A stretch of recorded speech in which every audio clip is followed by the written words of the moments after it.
if you decide that you want to preserve your privacy and make sure all the data that goes in and out of your computer is encrypted, then check out NordVPN. My affiliate link will give you something like a 2/3 discount on some of their packages. All right, Jana, you and I were talking about, we recorded a video about sexualization by the UNESCO and everything, UNICEF.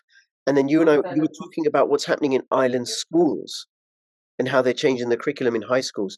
So do you want to say that again? I thought this is so good. It's got to be recorded. This is what's happening in island schools. So in Irish schools, and I'll send you the document you can post as well at a later time, in secondary schools, they are removing some of the subjects from the core curriculum and moving them to what they're calling optional.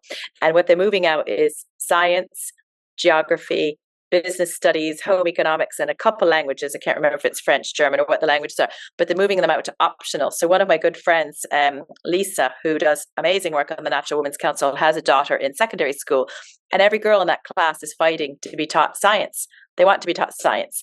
Now, there's not going to be room for every child to learn science, geography, business studies, home economics, etc. They might, if they're lucky, get to pick one. And if there's a teacher resource, they might be lucky to get science. But they're putting in 400 hours of what's called well-being education. And under well-being is the sexuality education, which is much different to sex education. We're not against sex education at all, because that's the birds, the bees, and the biology. The sexuality is the teaching gender ideology. It's a fact, teaching the boys they can be girls and girls they can be boys, teaching things coming up like critical race theory, which in that document that I've seen, it says that a child will be taught that they are privileged because they're born white, Irish, or male. So that's breeding racism, because my little boy, who's white, Irish, and male, he is not privileged in any way. He's going to have to try as hard in life as anybody. So hold on. I'm going to push back here. He may be privileged, but it's more a function of class. And from what I've seen about critical race theory, it completely ignores the dimension of class. Because I know in Britain, one of the most disadvantaged communities, or the worst performing communities, are white working class boys. There's no privilege. They underperform in educational stuff. And I think the other group that does also are Bengali boys.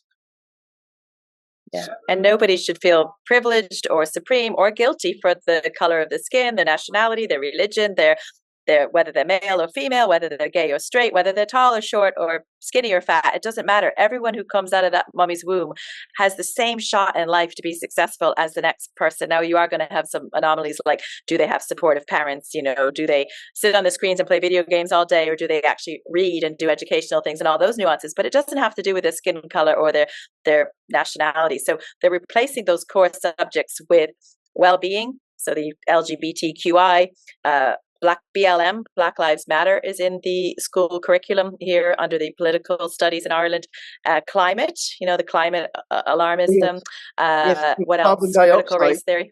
Because carbon dioxide, it's so dangerous. It's so dangerous that if you take cut all the trees down, and you add water and warmth and daylight, then you get plant growth. Oh my God. Yeah. So imagine my kids, they're only 5 and 8, they're in primary school, but when they get to secondary school in a few years, imagine my daughter learning about BLM, climate, critical race theory, LGBTQI, all of those things, but not learning science, geography, and things that teach her to be a critical thinker. So that wasn't voted on by parents in Ireland. Nobody wants it, but it's coming from the top down. Ireland is in the cockpit of the global agenda. There was a big meeting in New York, and Leo Varadkar was over there, and of 197 countries, Ireland was the co-chair of this meeting, which was to discuss the halfway point to Agenda 2030. So it was, I think 2015 was the first meeting. Now this is the halfway point, and Ireland were there to talk about how wonderful we've done implementing the WEF Sustainable Development Goals, which is all about the things I just talked about. And I think Leo was boasting that we're 80% of the way through to our Agenda 2030 goals. So it's just, these kids are going to be taught in Ireland to be social justice warriors. It's communism, it's Marxism, and it's here on Irish soil. But it's done under the guise of kindness and inclusion and being fair and not bullying and hang the flags. But when you get into the devil's in the detail, and you step back and say, wait a minute, my children aren't going to be taught science, but they're going to be taught that they should feel privileged because of their skin color. Where is the sense of that? About it. They should feel bad about it, about their privilege, and that they should know that they're different from the other kids, and completely flawed anti-human philosophies. Because the other thing I just want to say, just remembered, is that in Britain, the community that does best educationally are Indians. Well, where's their white privilege? Not Pakistani, by the way, Indians, right? Well, they don't have white privilege, so it completely ignores that. Climate science is like the carbon dioxide. I asked a friend of mine, who's a very good teacher, very, very good teacher. He teaches business studies to sixth form and stuff, and asked him, how much of the atmosphere do you think is carbon dioxide? He goes, I really don't know. Really don't know. I said, well, think about it. You know, the way they bang on about it, and we mustn't increase it and stuff like that. What do you think? He goes, I reckon 50%. You know how much it is, don't you, Jana? How much is it? I don't know I'm not sure the exact percent, but I do know for the that the the climate's always changing. So people say there's climate change, and I said, well, if you look at the last few hundred years, the climate has always changed over the last few hundred years, but it's not a man-made change. This is just how the climate works, and we're going into they say there's global warming, but if you look at it, we're going into what's it called, a solar minimus, like a mini ice age. Solar minima, because they don't talk about solar cycles in that. But anyway, it's 0.4% of the atmosphere's CO2. 0.04%, and apparently that's more powerful than the sun and the magnetosphere and the cosmic radiation and the tectonic plates and the ICTC. So it's appalling science, filling children's heads with ideas and notions that have us arguing with each other, unsure of ourselves, versus actually acquiring some useful information about the world. And I think about how human societies throughout the ages have taken on notions that are completely inaccurate, like the earth is flat, or women are as witches, or formula milk being as good as breast milk.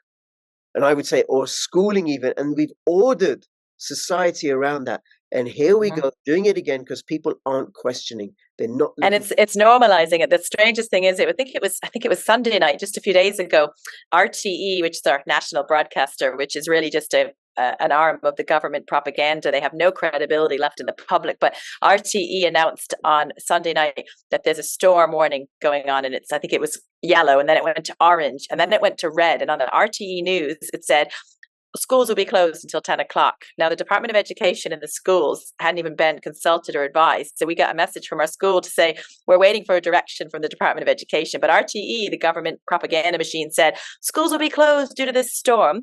So I wake up in the morning, Monday morning, look out the window, and I'm like, yeah, it's November. The leaves have blown off the trees. There's a little bit of breeze, a little bit of rain.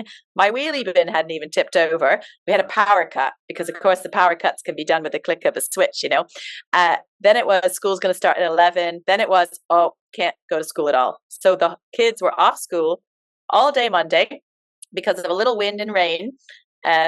Leaves were falling down like they do every autumn. But everybody thought, this is very unusual weather for November. My goodness, look at the wind and rain. And I'm thinking, I'm nearly 50 and this has been the weather in November since I was born. So what did I do? I drove the kids to the swimming pool and spent the day swimming, and we drove around all the roads and we didn't see any trees down, and it was wonderful. Normality. There was something like that in Britain a week or so ago, and I cycled to the local train station and took the train. It was kind of fine. There was a little bit of flooding and that was it. Okay. They've been talking about managed retreats over in England. Managed retreats. Have you heard that word? No. No, there was on News Talk in Ireland. It's a phrase they were saying that the coastal areas in Ireland now are going to be so dangerous to live in with the climate change. People from the coast might have to move inland and do these managed retreats, and they're building 15-minute cities in Ireland, and it's no secret anymore. You walk down in Dublin and there's a big sign that says this is the start of your 15-minute city. So everybody, due to the climate crisis, is going to have to move inland, move to these little 15-minute cities. And with the climate, all this crisis that we saw 2 days ago with the leaves falling down, there's going to be climate lockdowns. Watch this space for that. That's the next. That'll be the next COVID. Climate will be the next COVID. Climate lockdowns. Okay. Yeah. All right. Well, I think what there is for people to do is to share this video, spread the word, raise awareness about what's going on. And, if you're skeptical, fair enough, do check it out. Take a look for yourself. Go learn some. I mean, what I did was I went and learned about climate science myself. Can't just be 0.4% of the atmosphere that's ordering everything on this planet. No. Okay. So, Jana, thank you so much. Really, really appreciate it. And people, please do go and watch the other videos that I've done with her and register, subscribe, and do all that business. and please keep filling your pockets with freedom. This is Jana and Rich signing out. All the best. Bye-bye. Good night.